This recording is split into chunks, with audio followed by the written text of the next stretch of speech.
नमस्कार साथियों, मैं हेमंत अर्चा और आप देख रहे हैं नेशनल 90 न्यूज। आप मेरे सामने देख सकते हो तमाम सारी भीड़ यहाँ आ चुकी है। और कहाँ आ चुकी है? ये है जंतर मंतर, दिल्ली का जंतर मंतर। यहाँ पर यूजीसी जो एक्ट है उसके समर्थन में लोग जुट रहे हैं। सांसद चंद्रशेखर आजाद ने यहाँ पर लोगों को बुलाया है और सुबह से ही भीड़ यहाँ पर आना एकत्रित हो चुकी है। तमाम मीडिया कर्मी, तमाम लोग यहाँ पे आ चुके हैं। प्रदर्शन हो रहा है, तो आइए कुछ लोगों से बात करते हैं। आइए आप कोशिश करते हैं। तो सर, क्या नाम हुआ आपका? सतपाल चौधरी। सर, आज यहाँ पर क्यों आए हैं? क्या कारण है यहाँ पे आने से?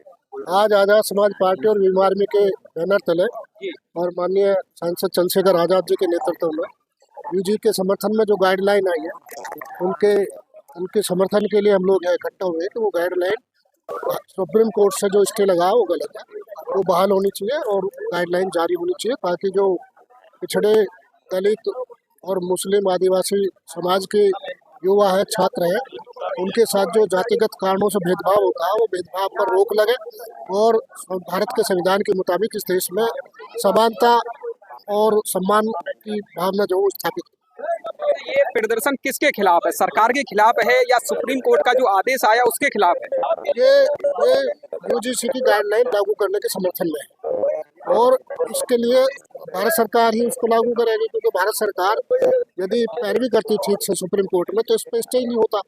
जिस तरह से पीछे कई मामलों में जब भाजपा की सरकार को लगता है कि किसी कानून को खत्म करना है या किसी समाज को राहत नहीं देनी है, तो न करके जो सुप्रीम कोर्ट के माध्यम से करा देती है, क्योंकि उनका पूरे तंत्र पे इस देश में कब्जा है। तो आज आजाद समाज पार्टी और भीम आर्मी इस मुद्दे को दिल्ली के जंतर मंतर से उठा रही है और हम कहना चाहते हैं कि जो लोग दलितों की, पिछड़ों की, आदिवासियों की और मुसलमानों की वोट लेते हैं और उन नारेबाजी करते हैं, दावेदारी करते हैं, चाहे वो समाजवादी पार्टी है, पीडीए का नारा लगाती है, कांग्रेस पार्टी है, भारतीय जनता पार्टी है, बहुजन समाज पार्टी है, तमाम लोग ना पिछड़े दलित और आदिवासी और मुसलमानों की वोट तो चाहिए, लेकिन जब इनके हक हकूक की और उनकी समानता के अधिकार की बात होती है तो ये लोग चुप्पी साथ जाते हैं, उस पर कुछ नहीं बोलते। अकेले चंद्रशेखर आजाद जी है जो इस देश में पिछड़े और दलितों और मुसलमानों आदिवासियों के बात को मजबूती से उठा रहे हैं। आप कह रहे हैं कि जो भाजपा है, भारतीय जनता पार्टी है, उसने इस कानून को लेकर के आई, वो उसी ने ये रुकवा दिया है, तो फिर वो लेकर के ही क्यों आई? बस वो दिग्भ्रमित करना चाहते हैं सब समाज के लोगों को, ये भी दिखाना चाहते हैं कि हम पिछड़े और दलित और आदिवासी और मुसलमानों के साथ खड़े, और फिर अंदर से वो खड़े होते नहीं है। तो इसलिए दिखावा करके वो कि ये लोग भ्रम में रहे कि भाई यहाँ देखो हम आपके हितैषी हैं, और फिर उसको खुद ही उसे रद्द करा देते हैं। सवर्ण समाज के लोग कह रहे हैं कि नहीं, कोई भेदभाव नहीं होता है, ये इससे सवर्ण समाज के बच्चों को फंसाया जाएगा। क्या लगता है आपको? नहीं, उन्हें ऐसा क्यों लग रहा? पहले से पहले कोई शिकायत तो आई नहीं है, अभी तो लागू भी नहीं हुआ जो गाइडलाइन है, अभी कानून भी नहीं बना है। तो पहले से पहले ये आशंका जाहिर कर रहे हो आप कि भाई हमारे साथ ये हो जाएगा, ये हो जाएगा। आप यदि भेदभाव करोगे तो होगा ही होगा, लेकिन अभी तक कोई ऐसी शिकायत नहीं आई है कि इस कानून का कोई, गाइडलाइन का कोई दुरुपयोग हुआ। यदि दुरुपयोग हुआ होता तो लोगों को सड़क पर आनंद आते, लेकिन कोई दुरुपयोग नहीं हुआ है। और केवल 5% लोगों के लिए ये देश थोड़ी ना बना कि 5% लोग जो बात करेंगे वो वही बात मानी जाएगी। जो 95% लोग हैं, जिन लोगों को दोयम दर्जे का नागरिक इस देश में समझा जाता है, जिनके साथ भेदभाव होता है, जिन पर जातिगत टिप्पणियां होती हैं, जिनके साथ लिंचिंग होती है, जिन्हें जातीय हीन भावना के साथ देखा जाता है, ऐसे लोगों के प्रोटेक्शन के लिए ये गाइडलाइन है। और ये प्रोटेक्शन 95% लोगों के प्रोटेक्शन के लिए ये गाइडलाइन आनी चाहिए।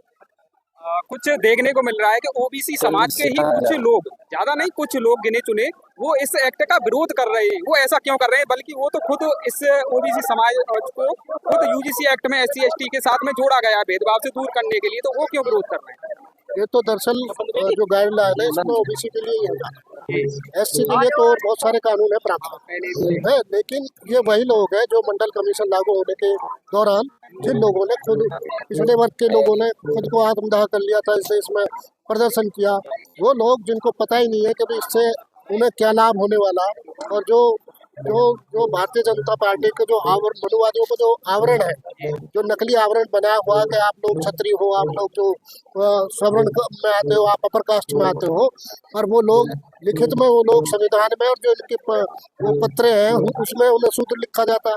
तो इन लोगों को अभी इतनी पहचान ही नहीं है कि तुम्हें ये मान क्या रहे हैं।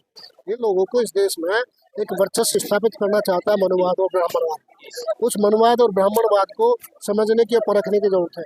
लेकिन ओबीसी का जो तबका है, जो 85% जो इस देश में मतलब बहुजन समाज है, उसमें ओबीसी सबसे बड़ी तादाद में है, 52 से लेकर 60% तक। लेकिन वही ना समझ है, वो अपने अधिकारों को नहीं समझ रहा है, अपनी हैसियत को नहीं जानता है। तुम्हारी हैसियत क्या है इन लोगों के दिमाग में।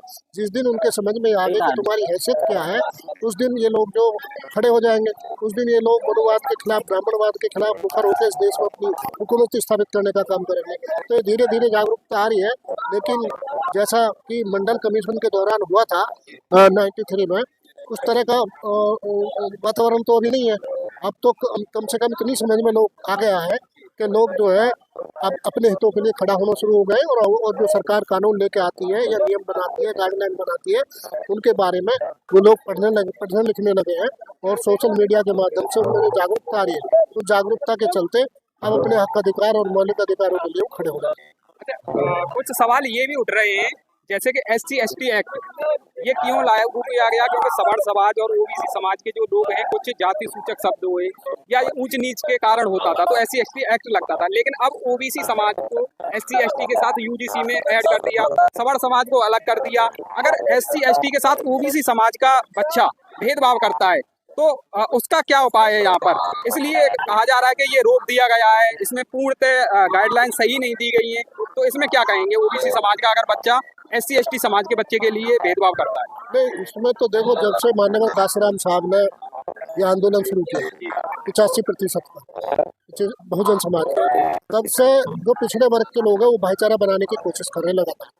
जैसे कि मैं जाट समाज से हूँ, हमारी पार्टी में गुर्जर समाज के लोग हैं, यादव समाज के लोग हैं। तो जो लोग पढ़ लिख गए हैं, जो लोग इन सब चीज़ों को जानने लगे हैं, वो लोग भाईचारा बनाने की कोशिश कर रहे हैं कि ताकि माननीय काशीराम साहब की जो थ्योरी थी, उस थ्योरी के हिसाब से इस देश में हम लोग अपनी हुकूमत स्थापित कर सके। और वो अपने जो शिक्षा का अधिकार है, जो समानता का अधिकार है, जो अधिकार है, जो स्वास्थ्य का अधिकार है, जो रोजी रोटी का है, रोजगार का, उन तमाम में बराबर की हिस्सेदारी को हासिल आप लोग देख सकते हैं। बहुत बहुत धन्यवाद। जैसे क्या क्या है तो आप देख सकते हो, तमाम सारी बात यहाँ पर आ चुकी है। तो मिलते हैं नेक्स्ट वीडियो में। धन्यवाद।